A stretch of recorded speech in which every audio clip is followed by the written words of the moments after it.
Thank you for tuning in to the Swish Masters Podcast, and of course, thanks to our sponsor, SS96. Use the promo code Swish Masters. That's right, Swish Masters, the name of the podcast, for 15% off today on all merch at ss96.net.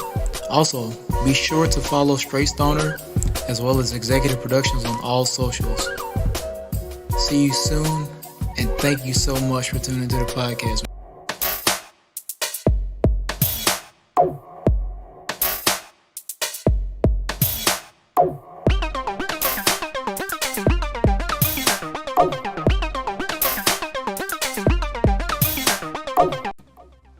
What up, what up? Welcome to the Swish Masters Podcast. It's your boy Zay, the executive producer here. I'm boss QtheGuru. Thank you so much for tuning in. So let's talk about some recent NBA news. The Hawks. I'm tripping, not the Hawks. The Rockets. I'm looking at the Hawks logo now. The Rockets. You know, it's the H's. Yeah, it happens. The Houston Rockets are apparently not extending Steven Silas. You know, he's going to be out as the Rockets head coach. My immediate reaction to this is I did not like this at all. And there's some other reports that came out that was kind of weird. Did you see this? It was weird.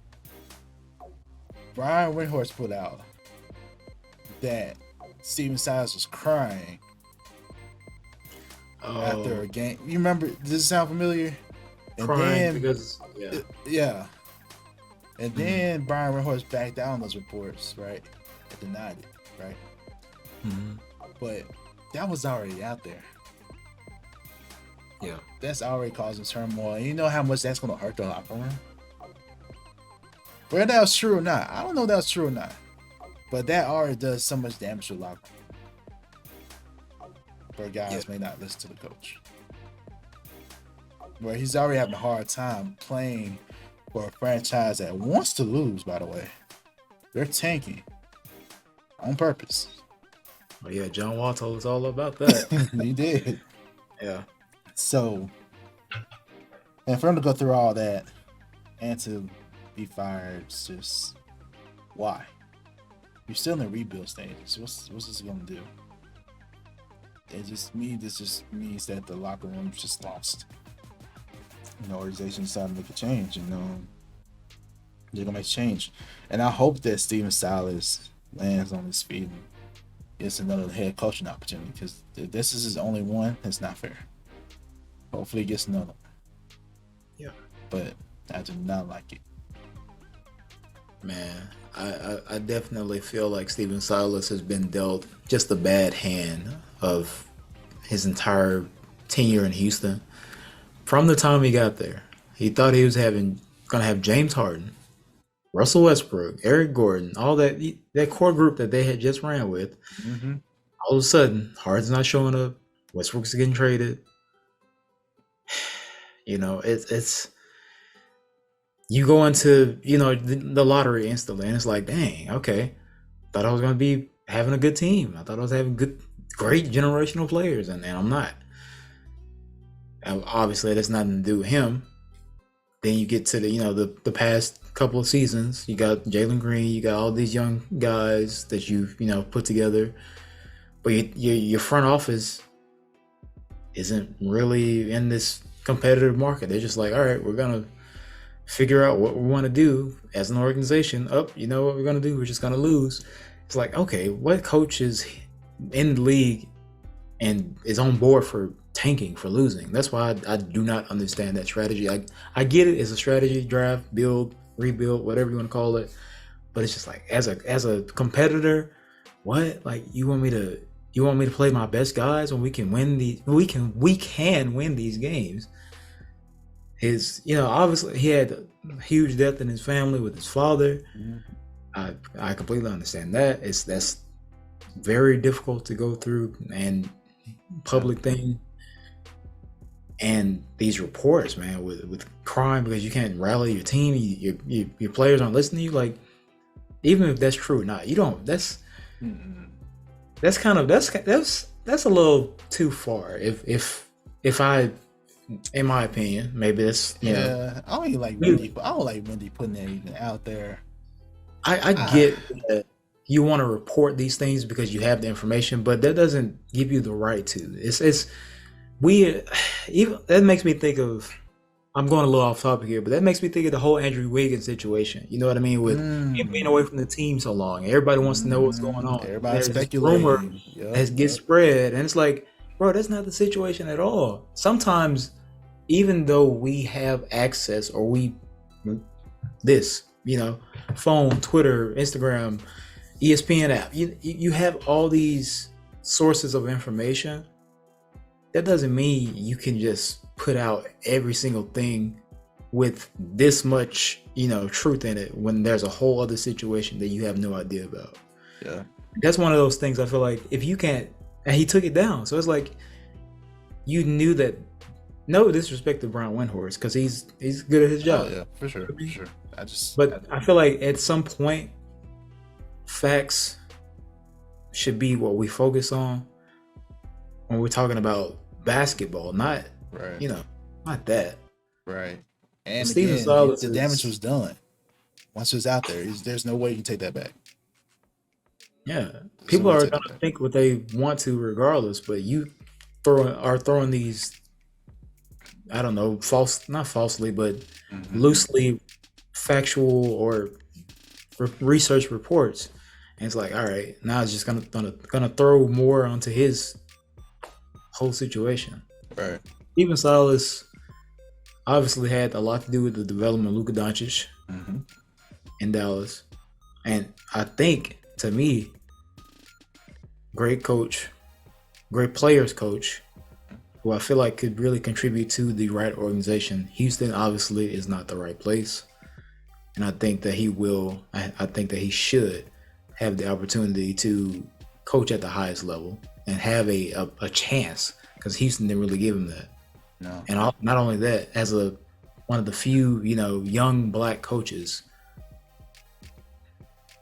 let's make it happen, Right. This is another one fired, right? Sunday McMillan get fired earlier, right? Just two. You mentioned pre-show about Dwayne Casey. He's not fired. Apparently he's been moved to another position, right? But we don't know what that is yet. But still, that's another black head coach gone. We're just trying to call for diversity here and inclusion.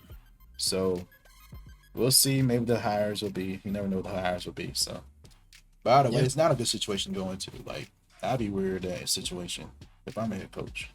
But at the same time, it's an opportunity. So go get your money. So, but yeah, I don't like how this whole thing ended with Steven Silas. Yeah, to me, it's not the fairest of situations, but I can't take anything away from Steven Silas. I think he will be. We'll see him again in a better role for sure. I agree. So, to talk about NBA news, speaking of tanking, the Dallas Mavericks ended their regular season in such a weird way. One, they're fighting for a play-in spot. They just got done playing a must-win game against a really good Kings team, right? They win that game. Kyrie goes off. Luka makes a great shot, to end the game. They didn't count, but it was an amazing shot. You go from that. It makes no sense. To playing Luka Doncic one quarter and send him the rest of the game. Kyrie doesn't play. You play the bench, basically the rest of the game. Who had a chance to win the game, by the way. Somehow had a chance. It was close. But ultimately you lose, right? And now the NBA is investigating the Mavericks for this. For not upholding the spirit of the rule, they're not supposed to openly tank. But based on Jason Kidd's comments, it's like, okay, yeah, it was not my decision. Ownership made this decision. You know. So yeah, it looks like you purposely lose when you had a chance against a plan. Yeah, your what could happen was up to what my team OKC would do, you know, but still, what does that say to your fan base? What does that say to your players? Honestly, we know tanking happens all the time. We know that. But when you just had playoff success last season, Conference finals, bro. Conference finals. Conference finals to this. You didn't resign Jalen Brunson. You bring in Kyrie for this. That's going out sad, bro. It's sad, and it's by the way. And Kyrie didn't attend his exit interview, by the way. So we don't even know that Kyrie's interested in resigning with the Mavericks or not. Luka says he's happy, but during that press conference and that exit interview, he did not look happy at all. He addressed the rumors about him requesting trade. He said he never did that. He said he was happy, but I don't know. It's a bad situation for the Mavericks. What are your thoughts on the Mavericks and this whole situation? It's It's weird, man. This just goes back to what I've always been saying. Like, man, as a competitor, I can't go out like that. I can't go out just sad, bro. Like, all right, I get it. We might come up short, but it's not for a lack of trying. It's not for a lack of effort. At the very least, man, like I could see if, you know, you got 20 games left on the season and you have no chance. All right, sit my guys. All right, that's fine. It's as a business, as a, you know, practical approach for health, Right. safety, for longevity. Right. And you have to see what players you got, you know, get them play some playing time, see what you got. Right. And now you could kind of, these other guys, they get a chance to kind of like work on themselves, kind of show what they can do, blah, blah, blah. Develop, yeah. But at this point in the season, it's like you might as well let them finish the season. What was the point of that? Like now it's you just look kind of weird. It's a weird look, man, and I don't understand why they did that. The weirdest part of it all to me, why let Luka play one quarter? Why? He should have just not played. It's just Exactly. that simple, That's bro. what I'm saying. Why let him play? That was the weirdest part of it all to me. I guess maybe the reason they let him play is because fans pay to see the star player. So fans, you get to see Luka for one quarter. Yeah. You ain't gonna get your money back, but you'll get to see it from one quarter when you pay to see him the whole game. But still, it's inexcusable. It's inexcusable. And not only does it violate that, it violates the spirit of the play-in tournament. The whole goal of the play-in is to make the regular season more exciting. It was getting exciting it was legit getting exciting these last couple games. But we saw a lot of things happen. Various teams that had a solid playoff spot play their bench players. We saw the Lakers versus Suns, Clippers versus Suns, Warriors and Kings. I did not like that. Because these teams, it's like, okay, we're playing our bench players because we're resting our starters. Why though? I mean, like, I get it, but you don't have like a whole couple days off. You know? I don't get that. Man, I don't get that either. The play-in is doing the opposite of what it's supposed to do. We're still not valuing these regular season games. You don't care about them. When it's getting exciting, oh man, if this happens, where could the Warriors fall? Where could the Clippers fall? Where could the Lakers fall? Bro, there were at least 3 to 4 scenarios on if this team lost, if they won, who has the tiebreaker. It was the whole season. Exactly. And now it's gonna end like that. Oh, I'm gonna let Luka play one quarter. I'm not gonna play Kyrie. Oh, we're not gonna play our bench players and with the Suns. We're gonna rest all these guys. We're gonna rest these guys for this game too. It's on one hand, I get it. If you were locked in, if you like higher seeded, like okay, Yeah, you probably want to get these guys ready to go for the playoffs. Right, and avoid injury, like less mileage on the legs. Yeah, I get it. But on the other side of it, it's like, bro, it's coming down to the wire. You should be trying to You should be trying to get what you can. Like, if I'm, I don't know, man. And if you're the Mavericks, I definitely understand why you did it. You don't want the Knicks to get your pick. And I'm like, man, this means, so again, going back to the original question that I asked, what does this mean for the players? What is it saying to the players? It's saying that the front office does not believe in you. That's what it says. They don't believe if you get in. And if you get in the play-in, they don't believe you'll make it far. Yes. That's what that message, I think, it sends to the players. We already know what that sends to the coach. The coach didn't like it at all, but he's trying to keep a job here, so I can't blame Jason Kidd. It's all on Mark Cuban. So, man, it's tough. I guess that's what it comes down to as an owner, as an executive. It's all about the business at that point. Yep. What you want to do to secure what you think can secure the future. Not really about the game anymore. And that's a mindset that is a little bit above me. Obviously above players and coaches, but is what it is. I'm interested to see the narrative, because you can't blame, and obviously, people have had these issues, but can't blame Kyrie Irving, can't blame Luka. He balled out, and we know he's a liability on defense. You can't blame that.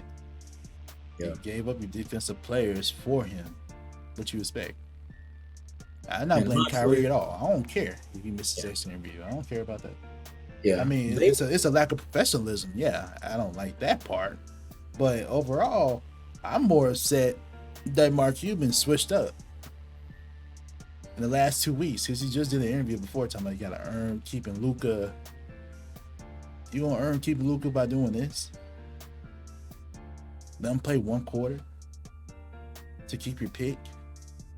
But by the way, it's some chance you'll even get. Okay, if it turns out to get Wembanyama, okay, y'all did the best move possible. But the chances of them getting the number 1 overall pick is very low. But we've seen weird things happen with these ping pongs that fall, right? How they pick. So we've seen weird things happen. So if they somehow give Wembanyama, okay, cool. Y'all did y'all thing. But if y'all don't, no knock on whoever that 10 pick is gonna be, but I don't know. Whoever that pick is gonna be for the Mavs, I don't know. But I'm just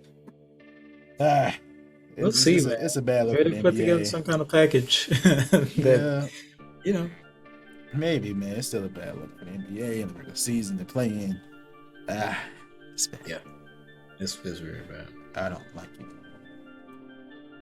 Zay, we're talking about the play-in, and we gotta talk about these matchups. Yeah, we do. So play-in's gonna be big time. for real. Let's talk about your team, man. The Heat. Oh yeah. They're up first. They're actually game 1. So got the Hawks at the Heat. Yes, sir. We do.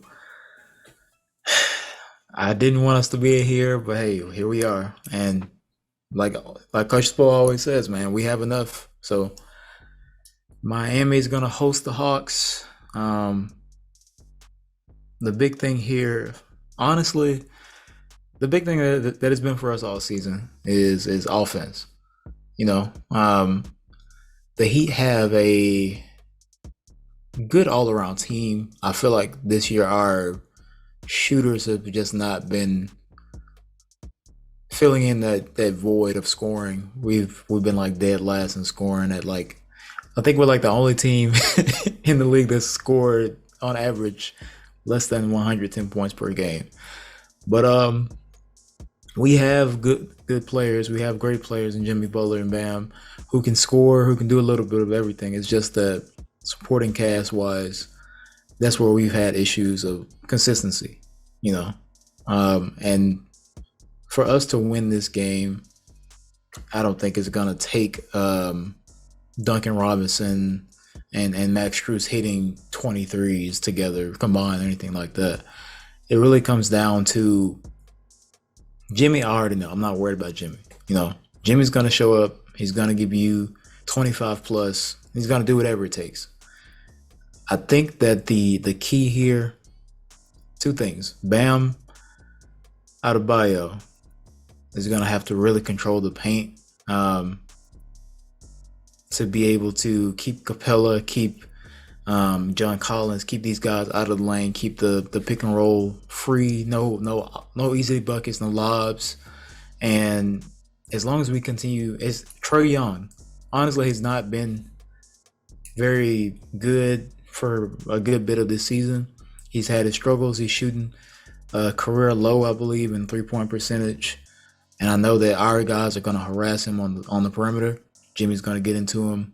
As long as we keep those two things going, as far as locking down the paint and making it tough on Trae Young, make someone else beat us besides Trae Young, we'll be fine. I think we can kind of make it to where DeJounte Murray has to be their like scoring guy, and if we can just put him on an island, if he gets 20, I'm okay with that. But I don't want Trae Young to be able to dictate the game, have any impact with his pick and roll play, taking away his 3-ball that he's been struggling with. As long as we maintain that, we'll be fine. Yeah. So I'm assuming that you are definitely going for the Heat. That's a given. I had to. Definitely a given. Yeah. Well, as we talk about this matchup, I do want to bring in some things that kind of surfaced recently, right? Let's think about this whole run with the Hawks. You know, they fired a head coach, Nick McMillan, right? They fire him. Yeah. It's tough. You also have now a rumor going on out here that this is provided by the Ringer from Kevin O'Connor, that the ownership is giving green light to any roster changes. So this opens up the idea of like, hey, maybe Trae Young will be on the market. But this news out there, could this rattle the team a little bit and the players? Maybe. That's point number one, right? Mm-hmm. Absolutely. Maybe. Like, it could be a thing. Like, that could be a thing. Two. They also had other issues, right? John Collins. Mm-hmm. Want to be out of there, right? Wanted to be traded. Yeah. Didn't end up getting traded. He stayed. So you have all these different things, right, going on. And the Heat are puff out if you're the Hawks and you're a Hawks fan. The Miami's defense, in my opinion, they have the better head coach. Though I mean, no disrespect to Quinn Snyder, but clearly, you guys on the Heat have more playoff experience. So absolutely, yeah. And I still think Eric Spoelstra is like literally like one of the best coaches in the league right now. Oh yeah, Spo's one of the greatest of all time. Hey, and I'm biased, obviously. Yeah, I'm biased. That's true. I'm just saying, you know. I mean, yeah, you could make an argument, but I'm just saying. Yeah. But I don't see how. You gave a good perspective of how the Heat can win. If you're the Hawks, the only way you can win is it's tough because the duos and what we hoped the Hawks could be have just not panned out that way. We were hoping Trae Young and DeJounte Murray would be like a great pairing, but it hasn't turned out that way. And maybe the transition changes has a lot to do with that. Trae Young butted heads with Nate McMillan early in the season. Don't know what ripped that cut calls, right? So stuff with John Collins. And it's tough. they need solid leadership. I think Quinn Snyder can provide that. The unique thing about the playing game is that it's a win or go home type situation. Yeah. In some cases. Because if you lose, you'll still have another chance for either team. So, For as sure. far as this matchup, okay, I'm gonna go back to my point. Sorry, y'all. Hawks. The only way you can win is Trae Young has to have to ball out of his mind. He has to ball out of his mind, man. I like the particular matchup. Murray is a good defensive player to me, and put him on whoever has the hottest hand for Miami Heat that night. Some players are streaky. Tyler Hero had a great shooting night the other night, but he's, as you know, as a fan, streaky. Yep. Very streaky. So if he has a hot hand, get someone to lock him down. Gotta really commit to off-ball defense. Jimmy can be clutch wherever he needs to. So Absolutely. it's tough. And you always have Bam. So it's tough. But I feel like it's a good matchup though. Yeah, Bam. I feel like the Hawks have a decent front court to compete against that. The back court as well, if they play well together. But yeah, if you're the Hawks, you usually got to hope for a Trae Young special spectacular night. Do I think that would happen? Think about all the news I just told y'all about. I don't think that's going to happen. That's what the people want to know, Q. Nah, yeah, I don't think that's going to happen. So, if I was a betting man, I'm not. But if I was, I would definitely put my money on the Heat to win. And win pretty handily. Like, convincing win. That's my prediction. So, oh yeah, for sure. So, sorry, Hawks fans, you will have to compete another day. Prior to compete on Friday, and we'll find out. Compete for the 8th seed. Yep, compete for that. They may have a better chance then, but for this matchup, I don't see it. Yeah, it's gonna be too tough. I don't think that Trae Young is going to be able to put together this type of game. And like you said, they've kind of had an up and down season, not really stable in the locker room, losing their head, firing their former head coach, getting a new one mid-season, having all these rumors about Trae Young and all these issues. John Collins has been in this spewing of trade rumors for years, always on the trade block. And it's clearly a internal thing that I feel like they're going to have to address probably in the offseason because it's kind of affecting their play. I agree with you that Trae Young and DeJounte Murray, we all expected like this all-star duo, right, with them having the type of seasons that they've had and on their previous teams with DeJounte and everything, and for it not to happen, it was just like, oh, okay. So it's been a disappointing season for the Hawks. And sorry to say this, but as a Heat fan, and just as a basketball mind in a way, it's sorry, Atlanta. Another time. Yeah, 8th seed maybe. Go for that. Yeah, we'll see. Maybe they'll prove us wrong. We'll see. Now let's talk about another play-in matchup that will occur Tuesday, April 11th. So we have the Timberwolves at the Lakers. And just to set this up, the West playoff picture literally came down the line. It literally came down the line in the last couple of minutes or so. We have these teams watching other teams, watching the scores. As fans of the NBA, I was watching the scores, trying to figure out what these teams were going to do. So it was very exciting to see. But we had the Timberwolves at the Lakers. T-Wolves at Lakers. And to set this up, we got to talk about the Timberwolves last game because this matters a lot. So for this play-in matchup, the Timberwolves will be without Rudy Gobert. He got suspended. Why he gets suspended? Well, he punched a teammate in the chest. Brilliant idea at a crucial point of the season. I want to let me defend Rudy Gobert a little bit because apparently, according to Roach, Kyle Anderson during the timeout, him calling Rudy Gobert a not nice word that we cannot say on this channel and on this podcast, so wherever you're listening. It's a derogatory term mostly used towards women. Mm-hmm. It's bad. Anyway, he apparently called him this word numerous times and told him to block a shot.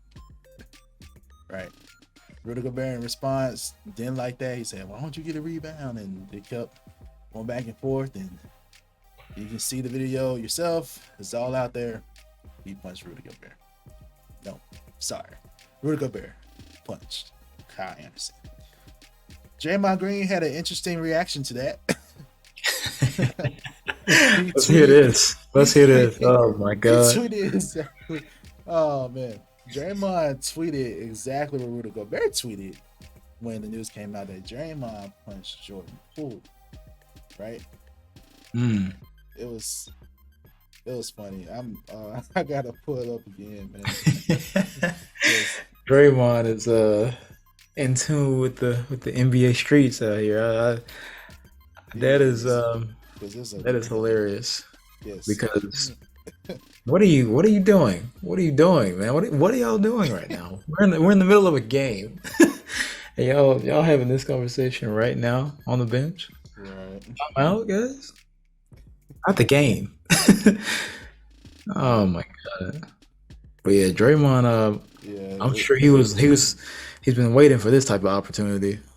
Yeah, no, he said insecurity is always loud. That's what the exact tweet was. So oh man. Yeah, the exact same tweet. Right on time from Draymond. A+ tweet. Shout out to Draymond for that. I ain't gonna lie. the pure pettiness in that. Grade A instigating. You gotta love it. Anyway, back to our conversation about this matchup. So they'll be without Rudy Gobert. Naz Reid has been balling, but unfortunately he'll be out as well. Yep. You also have this.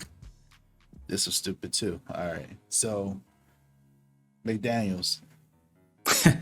Oh, yeah. Jay McDaniels. He was a very solid young player, by the way. Very solid, great defender. An ideal 3-and-D wing that you would want for any team. And for some reason, frustration, he was called for a foul during the play early in the game, and he was subbed out. Of course, but he was so upset for some reason that he walked out. That's troubling to me. Number one, why would you even walk out the game? Stay and support the team. You'll get back into the game eventually, right? But number two, be so upset that you punch a wall that is like foam. It's matted, right? But you punch it that hard apparently to break and fracture your hand. So of course he'll be out for the entire playoffs. But despite that, the Timberwolves came out and won the game. They beat the Pelicans, which is a tough out. The Pelicans are a tough team. So that says a lot to me about their ability to come back and to lock in. But to stay on this a little bit for Rudy Gobert and Kyle Anderson, I was so disappointed. You got two veterans here. Veterans doing that. That's what I'm disappointed in. Yeah, for sure. Like you said, man, it's two vets. They know what's at stake. They know what time of the year it is. And I get it. Sometimes that type of animosity or just aggressive mindset can take over. Sometimes you need that. But in this case, you can't let it get the best of you. And if anything, it's your teammate. You're supposed to take that out on the other team. And at the very least, there's arguments, there's fights, there's going to be issues that teams have, but you don't want that to be public. You know, there's so much information already that's just readily available, and now you're giving out information for free, basically. Like what Draymond tweeted is funny, of course, but it's also giving you insight into how guys think and understanding the situation, understanding the what you need to be locked in. And clearly those guys have other issues going on, I think, with the whole locker room situation and Gobert, not Vanderbilt, McDaniels. Yeah. But speaking of Jared Vanderbilt, the Minnesota former players on the Lakers are going to have a lot of fun in this series because they have a squad, and the Lakers have been solid since the All-Star break, since these trades. They really improved. They look scary. I'm not saying they're going to make a huge run in the playoffs, but the Lakers really, especially now with these guys being out, even though I haven't felt like Gobert has been a very good addition to Minnesota this season, really. Yeah, it's turned out to be one of the worst trades in history. Because, again, 5 round picks. We discussed that before. That was way too much. Way too much. And just before we end this topic on the Timberwolves in their last game, and then in their last regular season game, Rudy Gobert put this out. He said, "Emotions got the best of me today. I should not have reacted the way I did, regardless of what was said. I want to apologize to the fans, to the organization, and particularly to Kyle, who is someone that I truly love and respect as a teammate." Now, he apologized publicly with his tweet. He also apologized privately. And as we said, he will not be traveling in the game. Now, let's transition to what this means for the play-in. He'll be out for one game. Rudy Gobert does provide some interior presence, which is what they'll really need without Nasri, right? Now we have no other alternative. Who can protect the paint, right? Do you really want to put Cat in that position? I don't know. I don't think that's your best bet. You need Cat to focus on to have more energy on the offensive end. And you will be without McDaniels, who will also provide you some very good offense. One of your, if not your best perimeter defender, is now out. Right. In him. Right. And you're going to the Lakers squad with better perimeter players, who's been shooting better from 3 since the All-Star break, who's increased their defensive ranking and rating since the All-Star break. Yeah, it's not looking good. But the fact that they came out at 1 still, that does give me some encouragement for me as a purely objective fan to go through that turmoil and disarray and all that and still come out with the win. That says a lot to me. Although, granted, they were at home too, but to have all that happen when they were down and to come back and win, I mean, Cat went off. Yeah. He was like the best big man shooter. Properly, we can say that. He was shooting that thing from 3. I'll say he's one of the better ones. I'm not gonna say he's the best. I have that performance. He was shooting the thing. I'm not talking about all the time. I can't take it away. I can't take it away. He's in today's league for sure. Yeah. Yeah, no, right, talking about right now. Yeah. Not talking about all the time. But yeah. So with that being said, we talked about a little bit about the Lakers and what they have going on, the positive momentum. But I want to just put a little tiny nugget within the Lakers stuff. We need to pay attention to who they were playing. A lot of teams they were playing since the All-Star break were not very strong teams. They're not even in the playoffs or in the play-in. So that for one. I did not like how they looked. Although it was a back-to-back against the Clippers. I did not like how they looked when they're playing the bench Suns. Like, basically the Suns bench squad. I'm not like how they look there either. So, and then again, the Clippers play that same squad too, and it was a struggle for them too. So, I don't know. Maybe I can't put too much stock in it. I'm just saying. It's a fair point. I'm just saying, we just pump the brakes a little bit. I mean, of course, the stats look great because one, there are not that many games after the All-Star break. It's only like you play the majority of the games before the All-Star break. Number one. So of course the stats are going to weigh a little differently, you know. So, and particularly the teams that you're playing in this second half of the season, it's not really half a season, but the teams you play in the second half are mostly teams that are like bottom feeders or teams trying to tank. Yeah. So I'm just saying we need to pay attention to that. I don't think we talk about that enough as basketball fans. So. But as pure prediction, for me, a lot of people are calling for the Lakers to win, and rightfully so. But I would not be surprised at all if the Lakers lose. That's just me. I would not be surprised because AD, for one, has not been that dog that we wanted him to be. We just haven't seen that. And don't count out Anthony Edwards, man. And Karl Anthony Towns. And this adversity with this team, we'll get to see how they react because they've been in the news a lot. How will they react to that? So, and everyone's kind of writing them off already. So I'm just saying, when circumstances are prime like this, we've seen it multiple times across different types of sports where these teams win. Yeah, that's true. So can't deny them. You can't. So I'm gonna go out on a limb and say, I can't. It's not. It won't allow me to say it. I can't just outright say the Lakers will lose. I'm not gonna say that. I wouldn't be surprised they lose. And if they lose, you heard it from me here first.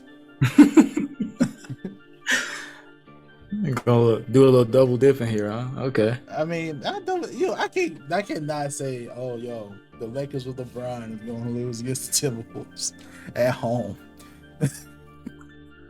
I get it. I can't say that based off there's a basketball fan in me and person. I just can't say that out loud. So yeah, but I wouldn't be surprised. Man, it's the playoffs. Magic play in. Magic happens. I just to piggyback off of what you were saying, I think that I have a slightly different look on these things. Like I said, I don't feel like Rudy Gobert has just been relevant for the Timberwolves this year, but I do think that his absence from the team does make it a lot more difficult with you having to now shift Karl Anthony Towns to primarily focus on defense on Anthony Davis. That's a heck of a matchup for 40 minutes. You know what I mean? Like, it's going to be a hard matchup all game. But the other point I wanted to make is that with LA, like you said, they may have had a easier second half schedule, and they haven't had like a hard matchup. But I think that could play to their advantage, and this is why. With them having a rougher beginning of the season, obviously, then making the trades, getting the pieces that they have now, and then having a sort of a kind of a breather for the second or the later part of the season, they kind of got that chance to play maybe less talented teams, if you want to put it that way. Still NBA team, still, any given night, it's up. But with them having slightly easier schedule, new pieces, LeBron coming back from injury, AD kind of avoiding injury for a good bit, allowed them to be scared sometimes. I'm always scared. AD alert is always like ready. Whenever you fall, I'm like, oh Yeah. shit. He's he fails sometimes, but he got up. I was like, okay, all right, okay. That's true. But I think that with these combinations of new pieces, LeBron coming back from injury, AD not being injured or at least significantly injured, getting this little bit of like time to kind of gel, to kind of get rest in a way, going into it, they're gonna be good. I think they're gonna be a pretty good matchup. Minnesota, on the other hand, I'm not counting them out because I think that Anthony Edwards has something to prove. Karl Anthony Towns, I think is gonna be good. I think he's gonna be okay, but I also have to look at it that Karl missed 50 games with this calf injury, and he's kind of still working his way back, and they're going to in the play-in with the tough matchup, and he's the primary big that's going to have to guard Anthony Davis. I'm not counting them out, but I do think that LA kind of has the favor right now because of those factors. Yeah. But it can go either way, honestly. Right. But I would say that LA just kind of has they got Bron for one, and then McDaniels is out. It's there's a lot of factors that I'm like, I'm not doubting Minnesota's abilities, but I look at that other side and I'm like, that's a lot of experience there. It is. They missing some key pieces right now. It's gonna be tough. So, like, are you going for the Lakers? I'm assuming you think they'll win. I choose. I'm with you because I think that on any given night, Anthony Edwards can give you 40 and take a game over. But I think it's gonna be hard to deny LA. I'm thinking at home, by the way. So exactly, LA. LeBron got the scoring record. AD he has something to prove. All these new guys from Minnesota got traded. Now they got to play this team. I think they have a little bit more of a edge right now, an edge to go at them. So I'm gonna say LA. And it's a slim, like 55 to 60% win percentage for LA. That's where I'm at with it. Yeah. I'll say this. My official prediction that it's gonna be a tie game. It's gonna come down to like the final minutes, and whoever's strongest by that in that time will win the game. If LA makes it that close, all right, this is it. If LA makes it that close, Timberwolves gonna win. If they go in and blow them out, do their thing, okay, yeah, LA wins. But if they make this a close game, based on what the Timberwolves showed me last time out, with all the turmoil, and they still won. Okay. I'm gonna say Timberwolves win if it's a close game like that. Okay. Huh. Yep. Okay. I like that. I'm not mad at it. If it turns out that way, y'all heard it here. Because I've been watching the news and all that stuff today, following different people. Yeah. No one's ever said that, based on what I've seen. So, yeah, there you go. That's a good point. I can't be mad at that. I like that, Q. Yeah, that's that. Cool. So let's talk about Wednesday's slate of the play-in tournament. We got Game 3 between the Bulls and the Raptors. Oh yeah. It's gonna be fun. I mean, yeah. Well, the reason I say that, defensively, I'm a big fan of the defensive side. I in my older, wiser basketball mind, I like to see certain things on defense that I think that one of these teams is going to be really interesting. Well, both of them actually. They got some good guys. I'm gonna be looking out for on defense. But go ahead, Q. My bad. No, you good. Go ahead and give me like your thoughts on the game. Like, I'm interested to hear your point about this defense and these guys you're looking out for. Yeah. So as you know, Chicago, Toronto, Chicago has DeMar DeRozan. Right. Going against his old team that traded him years ago. Good So point. I feel like Nice. he's going to be having something to prove. Plus, in the regular season, I want to say that they didn't do very well against the Raptors. But here's the thing about the Raptors, right? They got tall, long dudes.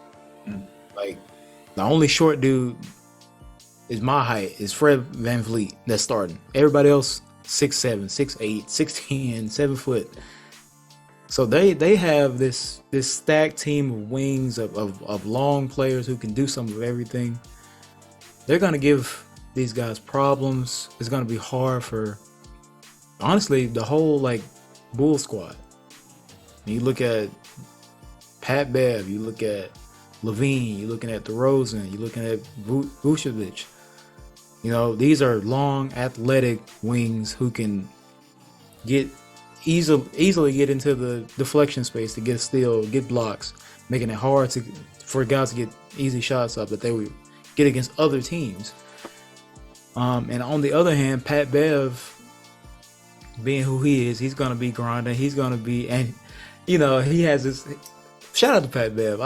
It's so cool the way he thinks, man. Like, that dude's mind is a study we'll have to do one day. But he obviously was with Minnesota last year, playing. You know, we saw that big celebration.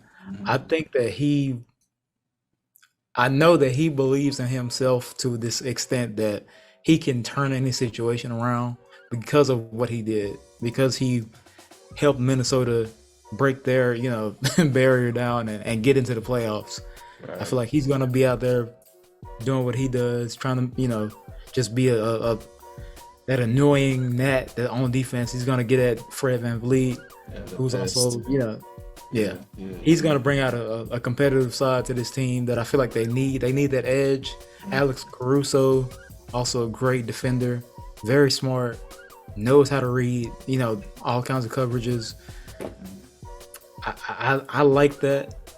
For me, and maybe this is it. Maybe this for the average or casual fan is not the most interesting game, but I feel like Pat Bev is going to have that game inside the game. DeMar DeRozan has something to prove because he's, he got traded away years ago. And on the other side, these young Raptor dudes, Siakam, you know what I mean? OG Anunoby, Jakob Poeltl got traded back there for DeRozan in the first place. These dudes are all like, we nobody looks at us like superstars. Like we were talking before the show, Nick Nurse may be on the hot seat. Right. He's gonna be, it's so many factors into that series that I feel like, they're gonna go out here and really play hard. It's gonna be a hard fought game. It may not be the flashiest game, it may not have the biggest names, but it's gonna be a good game. So, yeah, and on the other side of that, the Bulls had their share of issues that we covered on our podcast, right? This whole Zach LaVine stuff, right? They've been dealing with injuries too. If they still won't have Alonzo Ball, we talked about that in our last podcast, out for the rest of the season. Yep. But despite that, they played well enough to earn a play-in spot. Now, the thing about this game is that whoever loses is out. Into the lottery. That's it. Yep. They're out. So, it has huge implications because if our team loses, I think we will see some changes somewhere in that front office or in the coaching. Like we said, Nick Nurse, those rumors came out today, or very recently. These are still rumors. We don't know, but he could be out. The Bulls, Billy Donovan, he could be out. Like, the Bulls that have not been meeting the expectations at all, despite a very solid roster. Very solid. Yeah. Despite the injury of Alonzo Ball, but they should have been in a better position than this. Thinking about where they were last year, how well DeRozan played. So, disappointing if you're a Bulls fan. I think we will see changes based on whoever loses this game. So, you bring up a good point about the defense and what to look for in the game within the game that doesn't make it more entertaining for if you're not a fan of either of these teams, to watch the game. Because I agree with you, if you're a casual NBA fan, this is a game you may not really be interested in at all. It's not as bright and shiny as other games, right? Yeah. But it has huge implications that we just covered. So now, as far as predictions, who do you think is going to win? I love DeMar DeRozan, man. I love his game. I feel like I kind of play like DeMar DeRozan in ways, and I like Levine. I like the Bulls squad. The Bulls in general, just historic franchise. But I can't really see them winning this game. It's hard for me to see them winning unless DeRozan and Levine just go for like a combined 60-70 type game, like something crazy where they just cannot be guarded. And they've already, like I said, I think they've struggled with this Raptors team in the regular season. I don't think it's going to get any easier. The Raptors have that length, man, and they like I said, they aren't superstars, but they have capable players. They play together. They play very well together. They got Siakam and VanVleet as their leaders, who can do a little bit of everything. Then you got the young boy, Scotty Barnes. He's going to bring high energy. He was Rookie of the Year. Dealing with a little bit of injury last year in the playoffs. So he's going to be out here wanting to, showcase what he can do. I feel like the Raptors have the best chance to win it. And it's just, honestly, it comes down to their defense. Like, offensive wise, I don't feel like it's going to be just a huge output here. I don't feel like anybody, Siakam could go off. Anybody could go off, obviously. Yeah, but we've seen them do it before in this setting. So. Yeah. I think that it's going to be a very hard defensive game for both squads. That's what it's going to come down to. And I feel like the Raptors are going to hang their hat on it, come out on top. Yeah.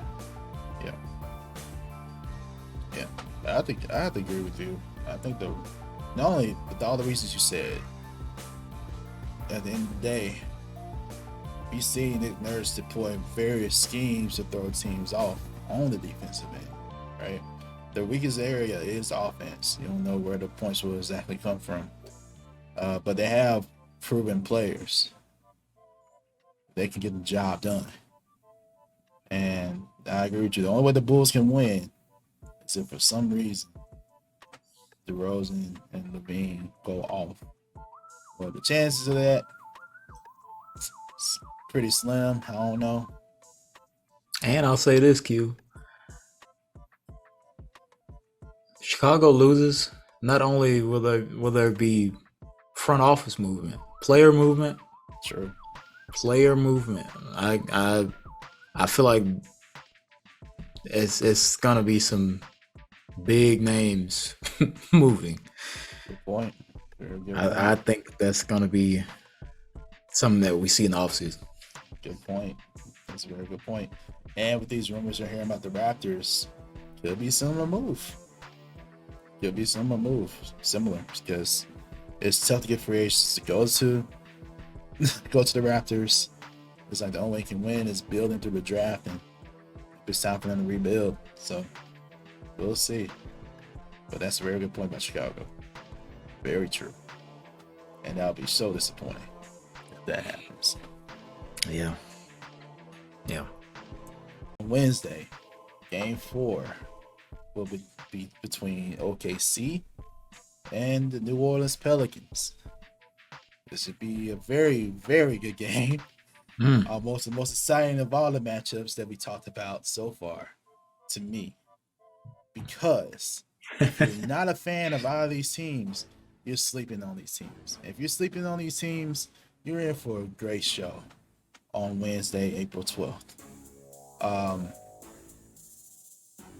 Just to say the least, I'm an OKC fan. Just to let y'all know my bias. So you already know which team I think is going to win. It's a given. Of course, I think my team OKC will win. I'll just give you my reasons why real quick. One, Shai Gilgeous-Alexander. SGA Yes, sir. is that dude. Most improved player. Don't at me. He's the most improved player this Hands year. down. Hands down. Hands Hands down. down. He's the best player. All NBA. All NBA as now. well. I agree. Man. All NBA. We got to talk about that too one day. Mhm. Y'all look out for that too. But he's definitely on my All NBA list. Definitely on All NBA. One of the top guards in the league right now. Not only that, we have solid defense. Y'all heard about Lou Dort? If you probably heard of him before. Solid defender. One of the best defenders in the league out here. If there's anyone that I expect to maybe slow down, not gonna say completely stop, but slow down Brandon Ingram, that's my bet for that guy. Jalen Williams. You probably heard of them, but yeah, two Jalen's. They both can ball. Yo, our team is stacked with this young talent. These players are young. They're motivated. Josh Giddey. Giddy game. Balling, playmaker extraordinaire, shoot the ball well. We have unique talent on this OKC squad. We're lengthy, shoot. We have playmaking in various positions, from positions you probably don't think is possible. But man, this is gonna be a very tough game for OKC. It's gonna be very close. This game is gonna be so close, and the Pelicans are without Zion. That's also something to factor in. So I'm just very excited for this game. We haven't been in the playoffs since the major trade, since we got rid of Westbrook and that team. So this will be our first time in the playoffs in a long time. So I'm excited about that. Well, we were. CP, I was just about to say CP3. We did get there, but good point. We did. Good point. But I'm feeling good. Feeling good about this matchup. Feeling good about it. It's gonna come down to the wire, and OKC is gonna make the clutch bucket. That's what I'm gonna say. I did not expect this to be an easy game for OKC. It's gonna be tough because the Pelicans have been on the road lately. A huge roll. Man, I wish you had Chet. I wish you had Chet right now. Because that would sure up a lot of my concerns about OKC. But But yeah, I just relying on hope, honestly, for the most part, and that Shai will do his thing. I'm hoping Lou Dort can slow down BI.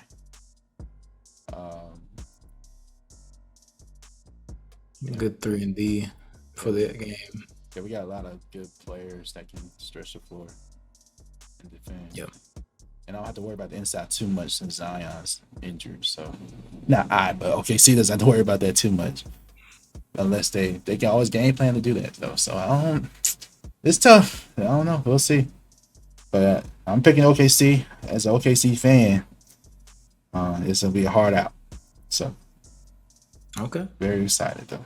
It's going to be a good game. I like that, Q. I like that. Man, I too I'm a big fan of Shai Gilgeous-Alexander. One of the best players in the league this year, man. Top 5 in scoring, just a bucket. Yep. Man, that dude's game is so fun for me as a Yo, and his percentages went up since the All-Star break stuff. Because he was so mad about what LeBron did. He don't block his shot.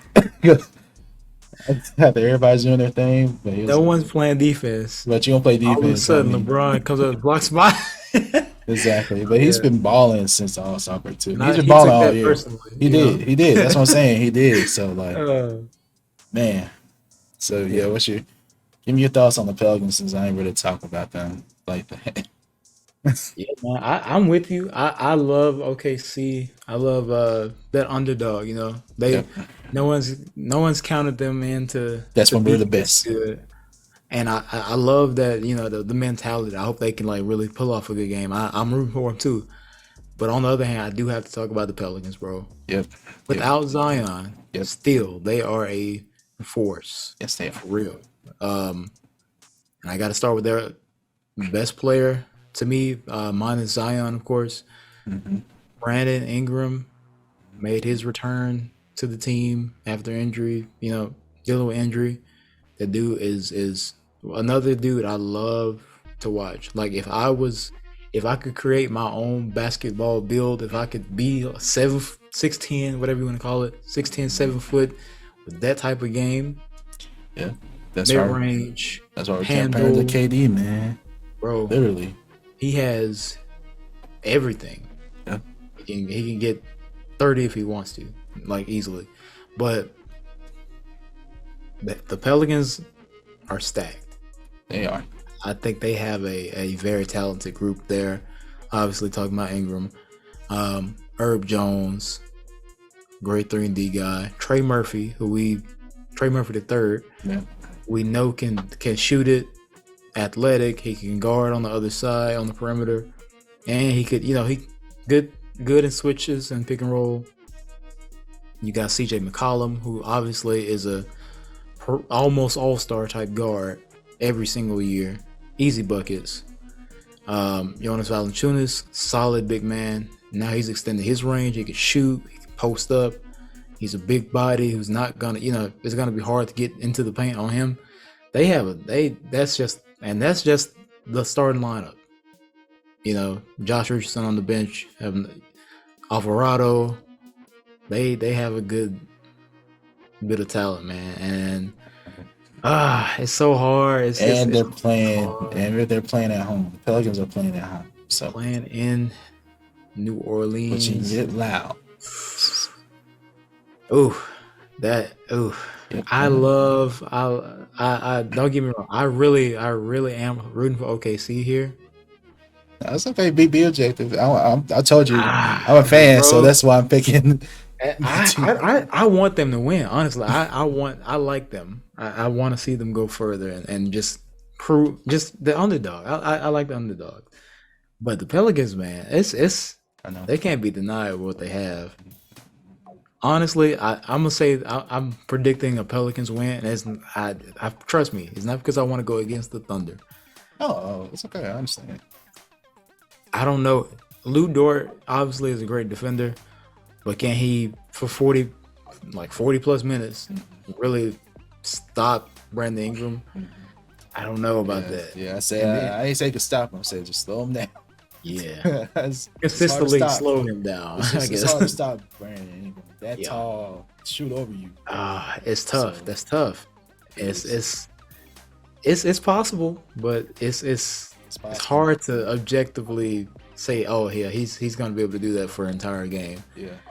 But I'll say this: I'm predicting Pelicans. I'm rooting for OKC, and this is the key for. I'm gonna say for OKC, if they can find a way to try to trap Ingram, maybe like give him multiple coverage, just shift a lot of your defense to him. Yeah. Try to be quick on rotations to those shooters and Trey Murphy the third and Herb and make CJ. I don't know. I feel like if they try to make this is what I would do. I'm gonna try to put as much pressure on CJ to be the dominant scorer because he's gonna have the ball in his hands most of the time. Obviously, he's the point/shooting guard, however you want to put it. Yeah, he's the point. Force him to make plays, but neutralizing Brandon Ingram. I'm gonna send him a lot of coverage. I'm trying to get the ball out of his hands as much as possible. I'm gonna make this like Herb Jones. Beyond's a decent passer though. Like he can. That's true. He can pass. That's true. He won't probably be as flustered. Like that's the only thing because I've seen Brandon Ingram in those situations. I mean, we've seen it. He's smart. He's a good player, man. Yeah. If you're the Lakers, I don't know how you feel about this trade anymore. That's another conversation. That's another conversation for another day. Yeah. But yeah, man. I I agree. Like I said, I couldn't find many reasons for OKC to win besides my fandom and just hyping up the players. It's Man, just like SGA has to come play. Shay's going for He got gotta to do go his for thing, 40 plus and he for can't do it by sure. himself. He needs Yeah, help from that's true.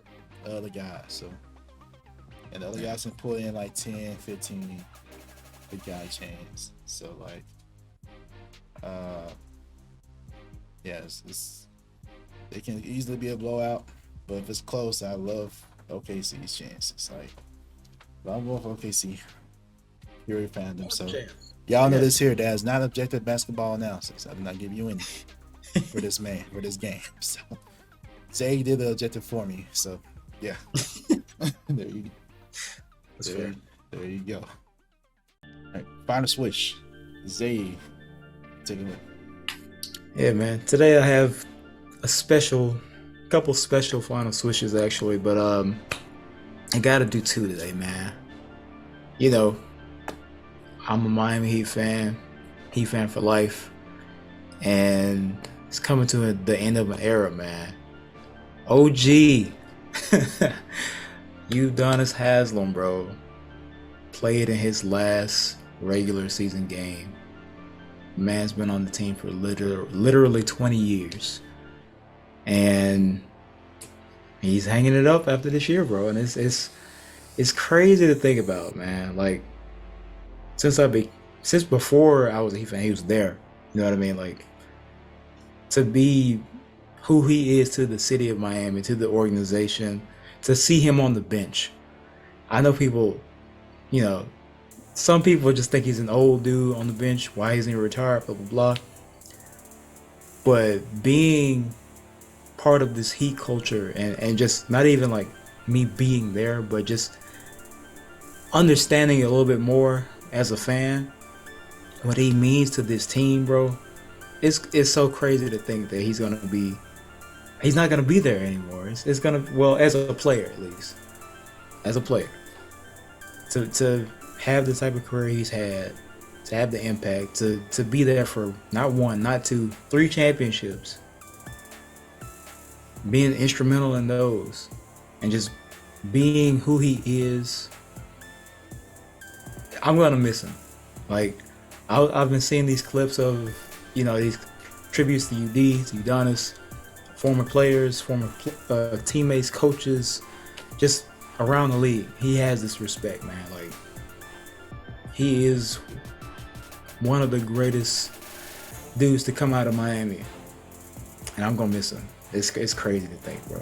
But I gotta shout out to Udonis Haslem. Gotta shout out to UD, man.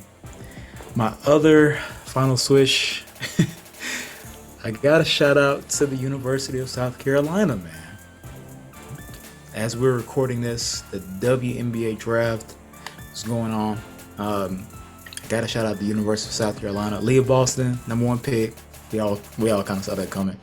But South Carolina has not one, not two, not three. Well, actually,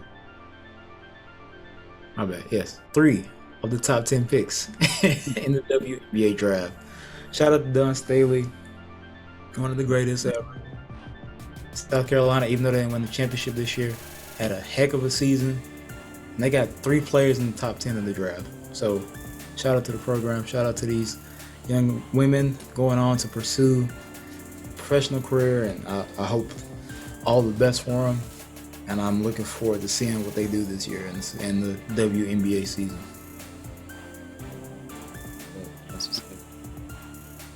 All right, my final switch. Since you did 2, I got 2 as well. A little bit. One shout out to Russell Westbrook for seeming to find a place with the Clippers. He's been balling out recently. He has literally the coldest photo ever. Ever, man. The coldest photo ever. It could literally be, this photo could literally be on any album. Like, for real. It's the coldest NBA photo I've ever seen. So, shout out to Russell Westbrook. Seemingly to be a lot happier with the Clippers. Sad to see how far they'll go in the playoffs. Two, the Final Four, particularly the women's bracket, was so entertaining, right? We saw Angel Reese versus Caitlin Clark. Shout out to Angel Reese for making very good points about people being upset with the gesture she made, right? As though the whole conversation around it. And refs, y'all gotta do better. That was really the most exciting game of that tournament, and you just had to put yourselves in it. Just saying. I wish y'all would do a better job. But for real, shout out to Angel Reese. Shout out to Caitlin Clark too. Like, most impressive, most outstanding player for real, for sure. So like, a lot to look forward to this next season. Absolutely. For college basketball, particularly for women. So shout out to Angel Reese for winning. Her and her cousin is another great story. So yeah, shout out to them. We thank y'all for tuning into the podcast. Make sure you're catching all the platforms. Have you listened to us now? Keep doing that. If you're watching us on YouTube, keep doing that. Share with other people. Yeah, man. Shout out to our sponsor. Yes, sir. Shout out to SS96. Visit ss96.net. Use our promo code for that 15% off the merch. Subscribe to the Swish Masters Podcast on YouTube. Follow us on Spotify, Google Podcasts, wherever you listen to your podcasts. We are available. Yeah. Thank you so much. Yep. Peace.